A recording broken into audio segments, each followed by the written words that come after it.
Sí. Buenos días, señor presidente. Jaime Hernández, del periódico digital Bajo Palabra. En el caso de Rosario Robles, se afirma que se violentaron las formalidades esenciales del procedimiento. No se respetó la garantía constitucional de presunción de inocencia. Se usaron criterios viciados y oficiosos que no colman los extremos para solicitar la prisión preventiva. Sin embargo, el caso de Rosario no es el único donde la ley se aplica de manera oficiosa. La pregunta es si usted ve bien que se continúe con esta manera de aplicar la justicia en México, que ha sido la norma todo el tiempo, o piensa que debe cambiar. Usted ha dicho que el Poder Judicial debe regularse solo, pero se está viendo que no es así. Sigue el nepotismo, la corrupción, las sospechas y la mediocridad en la impartición de justicia. México ya está cansado de la corrupción y la impunidad de jueces y magistrados. ¿Hasta cuándo van a continuar así las cosas, dado que para usted parece que también son intocables? Eso sí calienta, ¿eh? No, mire, yo lo que puedo hacer es recomendar de manera respetuosa que todos actuemos con legalidad y sobre todo con ética, con principios, que se aplique la ley y que al mismo tiempo actuemos con integridad. Esto es que se respeten los derechos humanos, que no se humille a nadie, que se actúe con profesionalismo. Eso es lo que yo puedo decir de manera respetuosa, y recuerdo lo que dije ayer o lo que he venido diciendo. Se trata de asuntos que están en el ámbito de la Fiscalía General y del Poder Judicial. Antes, esto va a costar trabajo, porque estamos hablando de prácticas pues de más de un siglo. Todo este andamiaje de hacer creer o de simular, de fingir, de que se aplica la ley y que se hace sin consigna. Esto se creó desde la época de Porfirio Díaz. En la República Restaurada no era así, no fue así cuando gobernó Juárez, cuando gobernó Lerdo. Entró Porfirio y creó toda esta forma simulada de gobierno, donde en apariencia él era respetuoso de la ley y se cuidaba las formas, pero lo cierto es que la Constitución y las leyes se violaban en el fondo. ¿Saben dónde se descubrió todo esto? Cuando empezaron a clasificarse los archivos personales de Porfirio Díaz. Ya se sabía de que había un doble discurso, pero cuando empezaron a ordenarse los papeles de su archivo, allí empezaron a aparecer los telegramas. Nunca pensaban de que iban a hacerse públicos esos archivos. Y ahí está el telegrama que envía al hombre fuerte en Veracruz cuando hay una oposición Estoy tratando de acordarme que era su compadre,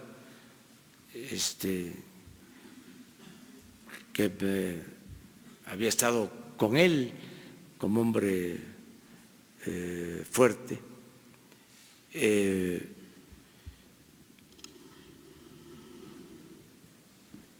Y le manda un telegrama, o sea, que le avisan de que se habían sublevado, pero hasta eso, no muchos, unos cuantos que habían tomado un barco para oponerse a Porfirio Díaz. Es Mieri Terán, ya me acordé, su amigo y hombre fuerte en Veracruz, gobernador de Veracruz, y le manda un telegrama informándole de la rebelión, hasta eso. Unos opositores habían tomado una embarcación en Alvarado, nada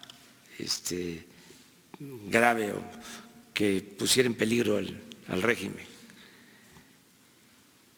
Y la respuesta de Porfirio fue: mátalos en caliente. Eso, palabras más, palabras menos, dice el telegrama. Entonces, fusilan en Veracruz a opositores, gente inocente, pero así era.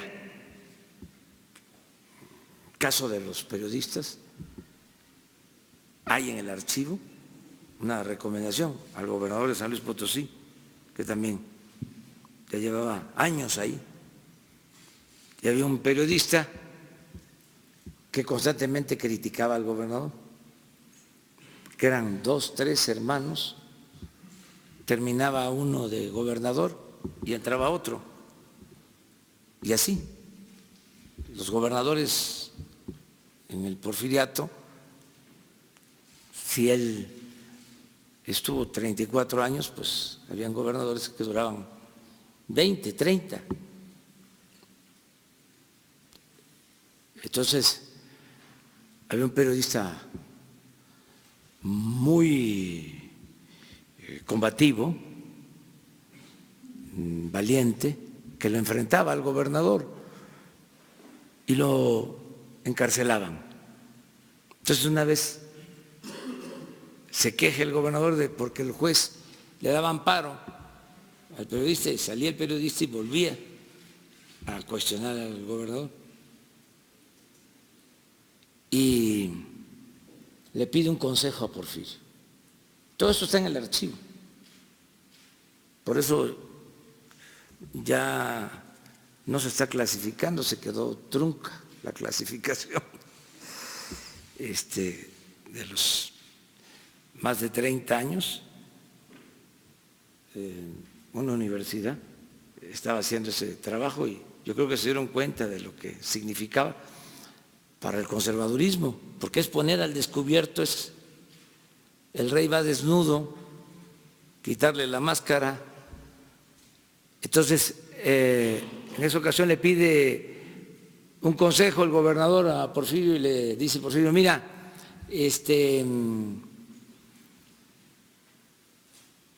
sácalo, ¿no? Hazle caso al juez, pero saliendo le metes otra denuncia para que vuelva a la cárcel. Y así, y como estos son muy tercos, saliendo va a volver a escribir algo en contra tuya y lo vuelves a meter. A ver quién se cansa primero. Entonces, estoy poniendo un ejemplo, pero así era todo. Por anticipado se sabía quiénes iban a ser diputados, quiénes iban a ser senadores. El poder legislativo, el poder judicial, fue sometido. Don Daniel Cosío Villegas decía de que los legisladores en el Porfiriato le daban la razón a Porfirio antes de que abriera la boca. Ya estaban aprobando. Entonces, eso quedó, toda esa simulación se mantuvo, bueno, hasta el año pasado. ¿Quién mandaba en la Procuraduría? El presidente. En el Poder Judicial, con todo respeto, el presidente. Había un abogado famoso del Ejecutivo que tenía acosado a los ministros.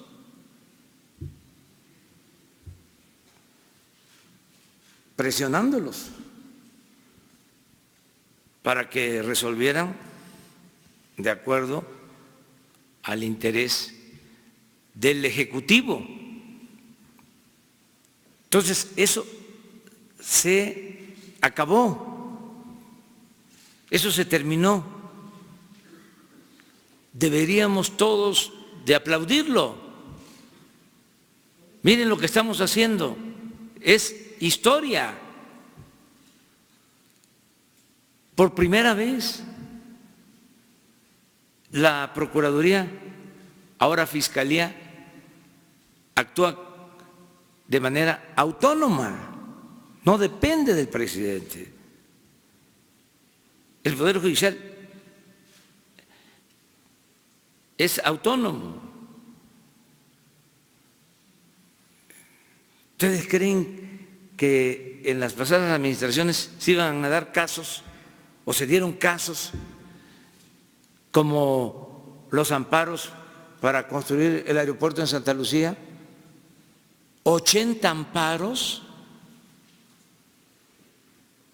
Hubieron 80 amparos cuando se propuso la construcción del aeropuerto en el lago de Texcoco. 80 amparos. Eso está cambiando para bien. Claro, es un proceso, va a llevar tiempo, es crear un hábito distinto de legalidad, un hábito democrático que no teníamos. Pero el abogado de Rosario Robles acusó que sí hubo consigna. Ayer en La Razón, Antonio López de La Razón, ayer tuvimos oportunidad de entrevistar a Julio Hernández Barros y señaló que efectivamente se actuó bajo consigna, calificó lo que pasó antier en los tribunales como un tribunal de Estado e incluso señaló a algún miembro de su gabinete, aunque no nos dijo nombres, le leo textual lo que me platicó. Hubo una consigna, fue un juez totalmente parcial. Agregó, el presidente de la República ha manifestado en diversas ocasiones que Rosario es un chivo expiatorio, por lo que me queda claro que no es del presidente esta consigna. Sin embargo, acusó, debe ser de otro funcionario de su gabinete quien tiene esta consigna de actuar en contra de Rosario Robles. ¿Qué le responde, presidente? Gracias. Pues que no es cierto y que tengan la seguridad que yo no voy a dar consigna para perjudicar a nadie y también no soy tapadera, o sea, es el justo medio. O sea, así como no voy a pedir que fabriquen delitos y persigan a nadie, tampoco voy a intervenir para que prevalezca la impunidad. Voy a actuar con rectitud y tampoco voy a permitir que nadie del gobierno actúe de manera facciosa. Delante del gabinete. Inmediatamente se actúa. ¿Sí? Eso no se puede aceptar. Muy bien, una más, porque me tengo que ir. Una más. Buenos días, presidente. Alberto Rodríguez, SDP Noticias. Más allá de que, por supuesto, que el Poder Judicial es autónomo y la Fiscalía ahora también es autónoma, creo que lo que muchos mexicanos quieren saber es su opinión personal sobre el caso de Rosario Robles, ya que pues ella fue un miembro importante de la izquierda al final del siglo pasado, que fue colaborador suyo, incluso también del ahora canciller. Y la pregunta va para los dos. Una opinión, una reflexión personal sobre lo que ha sucedido con Rosario Robles, cómo pasó de la izquierda a uno de los gobiernos más corruptos de los últimos años y cómo ha terminado ahora en prisión. Creo que no es conveniente, ¿no? Una opinión así personal, directa. Yo sí puedo decir que todo esto debe de llevar a la reflexión acerca de la importancia de los principios, de los ideales, de no caer en la tentación de la búsqueda del poder por el poder o del dinero. Eso no es lo importante en la vida. Lo importante en la vida es la honestidad, la integridad, el dejar ejemplo de rectitud a los hijos. Eso es lo más importante. Y se deben de resistir todas las tentaciones del poder. No marearse con el poder, aun cuando dicen de que es muy difícil que la gente cambie o que no cambie, en este caso, yo sostengo que sí se puede, si está uno bien anclado, si tiene uno principios, tiene uno ideales, se pueden resistir todas las tentaciones del poder. Hay quienes dicen que el poder atonta a los inteligentes y a los tontos, por no decir otra cosa, los vuelve locos. Entonces, ¿cuándo es que se resisten todas esas tentaciones? ¿Cuándo es cuando no aplica aquello de que el poder corrompe y el poder absoluto corrompe absolutamente? ¿Cuándo se entiende que el poder solo se convierte en virtud?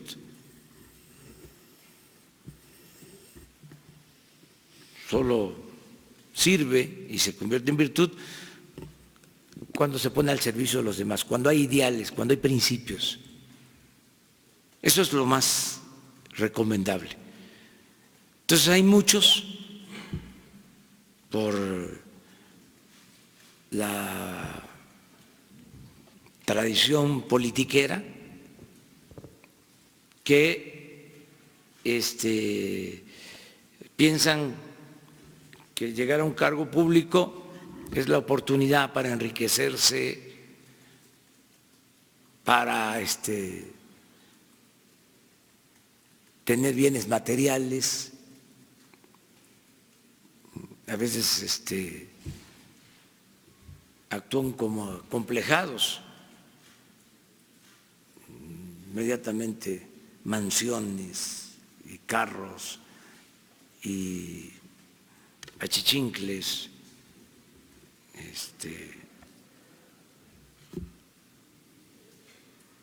bueno,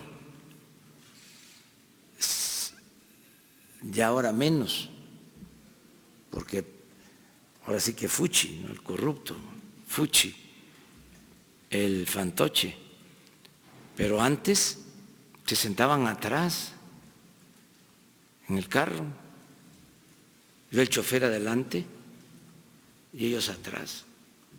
Una humillación. Entonces, una forma de hacer política nefasta. Por eso hay que estigmatizar la corrupción, no considerar que eso es válido y que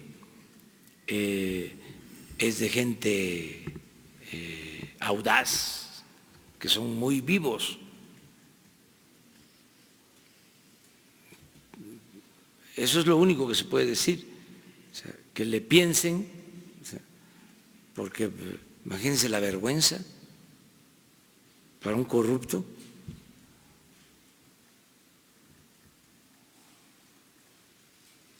Y puede ser también que con argucias y maniobras evadan la acción de la justicia, pero cada vez es mayor la condena social.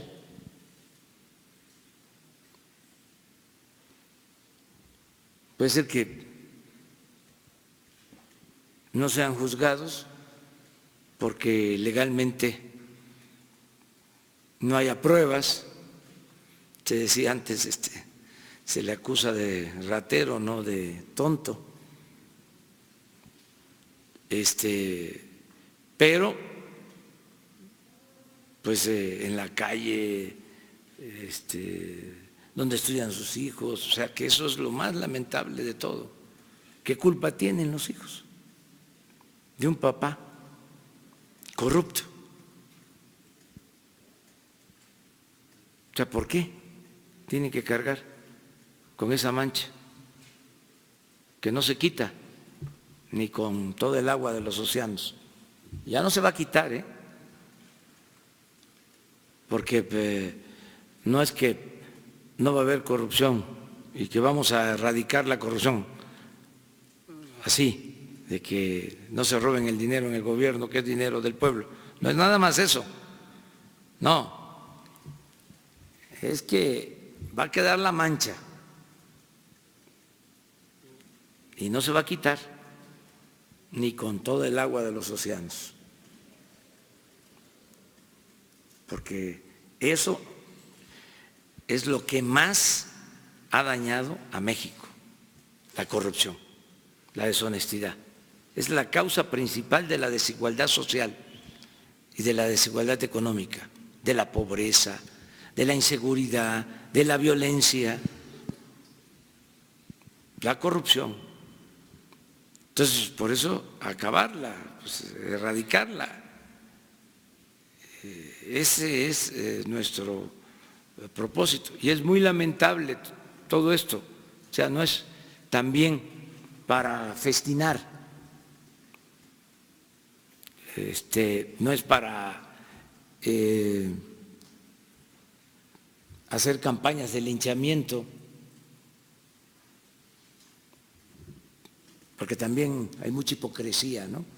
Ahora, que cae alguien, ¿no?, en desgracia, los mismos que le aplaudían, ahora se ensañan. No hay que hacer leña del árbol caído. Ver las cosas como son. Ese es mi punto de vista. Bueno, ahora sí, nos vemos.